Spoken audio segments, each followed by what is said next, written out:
Alléluia. Je vous salue frères et sœurs en Christ. Soyez bénis au nom de Jésus. Pour le message d'aujourd'hui, chacun va prendre sa Bible. Dans le livre de Jérémie, chapitre 9, versets 3 à 4.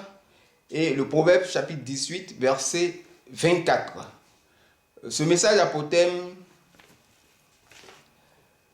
tiens-toi en garde contre tes amis et tes parents.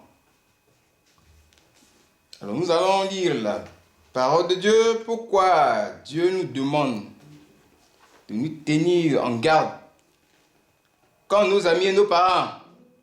Jérémie chapitre 9, verset 3 à 4.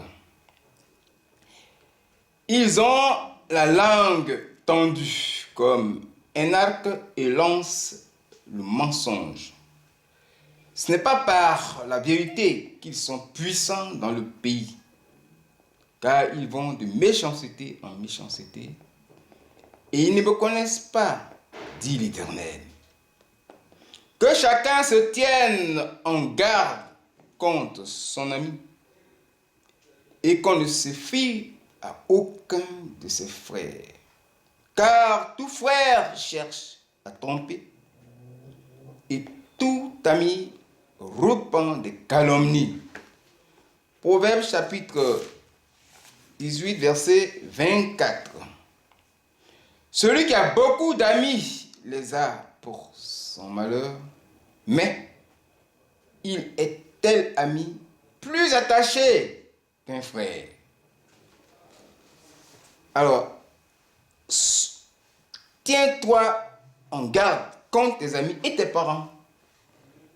Quand nous observons le thème, on peut dire aussi: sois sur tes gardes contre tes frères, tes amis et tes parents. Tiens-toi sur tes gardes. Sois vigilant contre. Veille sur toi contre. Fais attention à toi contre. Protège-toi contre tes amis et tes parents. Gloire à Dieu. Alors cette parole, elle concerne toute personne sur la terre qui n'a pas de frères et sœurs, même si tu es l'enfant unique, mais et les amis, et les connaissances. Parmi les connaissances, tu as un ami. Donc Dieu nous parle ici à travers son serviteur Jérémie. C'est Dieu même qui parle, parce que Jérémie a pris la place de Dieu. Il dit l'Éternel.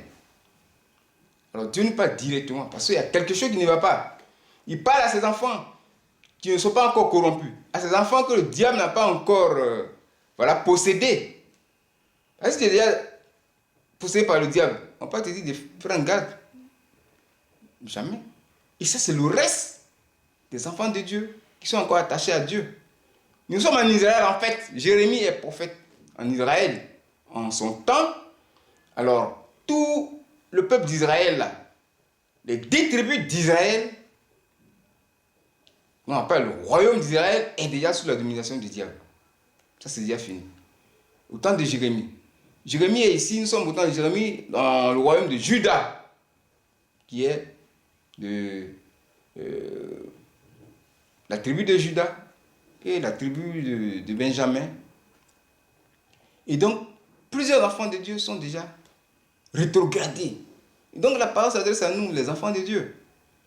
Oui. Un enfant de Dieu peut rétrograder. C'est ce qui se passe ici. Mais qu'est-ce qui se passe? Comment ils sont arrivés à ce niveau-là? C'est pour ça que Dieu attire notre attention. Donc, on va lire attentivement.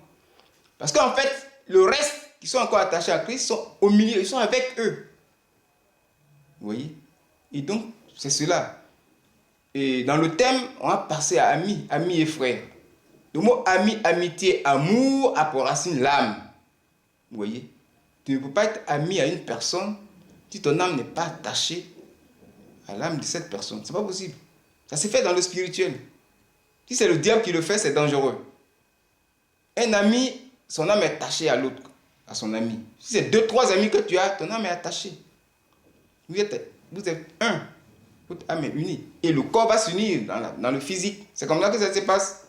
Et quand on parle de parents, parents de sang, à travers le sang, vous êtes proches. C'est l'âme. Le sang est dans l'âme. Et donc voilà pourquoi les deux se rapprochent. Et si les âmes sont unies dans le spirituel, et que la personne est possédée, Toi qui es enfant de Dieu, tu es exposé. C'est quoi Dieu dit? Ne pas avoir plusieurs amis. Il a dit ici.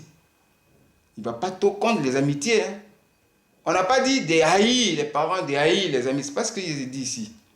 Dieu dit dans sa parole, celui qui n'a pas soin des siens, et principalement de ceux de sa famille, il a renié la foi. Et il est pire qu'un païen. 1 Timothée 5, verset 8. Donc Dieu ne rejette pas la notion d'un enfant de Dieu d'aider les autres. Vous voyez? C'est pas de ça qu'il s'agit. On n'a pas dit de les haïr. Voilà. On n'a pas dit de ne pas aider les gens. Mais prends garde, fais attention. Sois vigilant. Par rapport à quoi? Aux paroles que l'ami va dire. Le comportement qu'il va avoir. Les actes qu'il va poser. Il faut suivre tous ces actes-là. Parce qu'en fait, les richesses que Dieu a te données là, fais attention, tu auras beaucoup d'amis. Ils vont venir. Tes parents vont venir.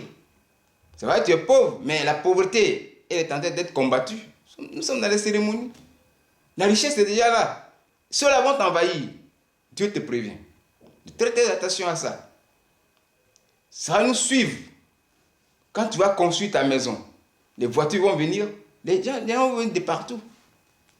Voilà. Sinon, Dieu n'interdit pas d'avoir des amis. Dieu même a pris il a dit les serviteurs sont ses amis. Jésus a dit, je ne vous appelle pas serviteurs. Parce que tout ce que j'ai appris auprès de mon Père, je vous ai fait connaître tout. Ça c'est Jean 15, verset 15. Vous voyez? Et donc, l'ami là, ça lui on livre tout, les secrets. Mais pendant que tu parles, que cet ami est possédé d'un esprit impur, tout ce que tu dis là, ça va dans le monde des ténèbres. Et tout de suite, ils vont voir ton secret, ils vont t'attaquer.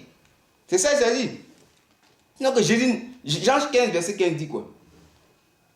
Il dit, je ne vous appelle plus serviteur parce que le serviteur ne sait pas ce que fait son maître. Mais je vous ai appelé ami parce que je vous ai fait connaître tout ce que j'ai appris de mon Père. L'ami, c'est celui-là. On fait connaître tout ce qu'on a, appris tout ce qu'on a, les secrets. C'est pourquoi Amos 3, verset 7, il est dit que le Seigneur l'Éternel ne fait rien sans avoir révélé son secret à ses serviteurs, les prophètes. Donc voilà, c'est ça qui est dangereux. Tout ce que tu vas révéler à un ami, si cet ami est possédé, ça va dans le monde des ténèbres. Et ils vont prendre son secret, ils vont t'attaquer. Tu vas perdre des bénédictions que Dieu t'a données. Donc Dieu a tiré notre attention sur cet état de fait. Vous voyez? Allons dans le passage, il dit quoi? Ils ont la langue tendue, comme un arc et lancent le mensonge. Ils sont déjà possédés. Les enfants d'Israël, hein, ils sont regardés, ils sont possédés par l'esprit de mensonge. Oh, un menteur est un voleur. Donc, s'ils sont des voleurs aussi, il est possédé des esprits de vol, adultère, des assassinats. Ça, c'est dans Osée chapitre 4, verset 1 à 2. Il a cité tous ces démons-là. Il y a un voleur, tout ça est en lui. Est-ce que vous voyez? Ils sont déjà possédés.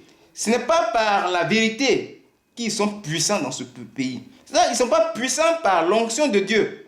Jésus est la vérité. Ils ne sont pas puissants par la vérité. Ils ne sont pas puissants par Jésus. Ils sont puissants par le diable. Le diable est puissant. Et Dieu est tout puissant. Mais la puissance dans le pays, là, des gens qui n'ont pas en Christ, leur puissance vient du diable. Oui. Il y a eu un témoignage qui s'est passé. Une dame qui était là, comme ça se passe ici. Ils sont là. Ils font la sortie. Dieu veut les frapper. Et elle a confessé, une sorcière de haute gamme.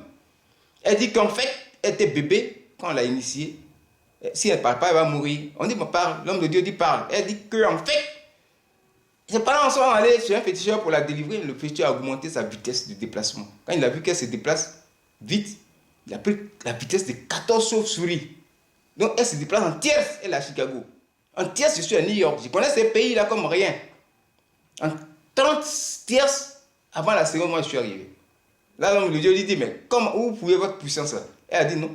La plupart des sorciers, c'est dans l'eau. Il dit, quand vous rentrez dans l'eau, quel cri vous poussez? Elle ne veut pas pousser le cri. L'homme de Dieu a poussé le cri. Elle dit, c'est ça. Il dit, mais quel démon qui sort? Il faut dire le nom. Et l'homme de Dieu dit, regarde dans le ciel. Les démons, les sorciers t'empêchent de parler. Parle. Et l'homme de Dieu a dit le nom du démon. Il dit le démon s'appelle Caterpillar. Elle dit oui. Il dit, c'est Caterpillar qui nous donne le pouvoir. Elle dit oui. Il dit, moi, je connais ça. Je suis allé sous la mer, Dieu m'a enseigné toutes ces choses. Vous voyez? Et la puissance démoniaque qu'ils utilisent, la politique, tous ces gens-là. Dieu donne pouvoir à quelqu'un, un idolâtre, d'être autorité. Toute autorité vient de Dieu. Ils ne sont pas tous des dieux. Ils ne sont pas tous des dieux. Ceux qui sont puissants ne sont pas tous des dieux. Ce qui ressort ici. Vraiment, cette parole vient pour qu'on puisse faire attention. Voilà. Nous sommes au verset 3. Ils ne me connaissent pas. Voilà, ils ne connaissent pas Dieu. Que chacun se tienne en garde contre son ami. Oui, il ne se fie pas à tes parents. Aucun frère et soeur. On dit ici, car tout frère cherche à tromper. Et tout ami répand des calomnies. Tout ami répand des accusations graves. Oui, des accusations graves.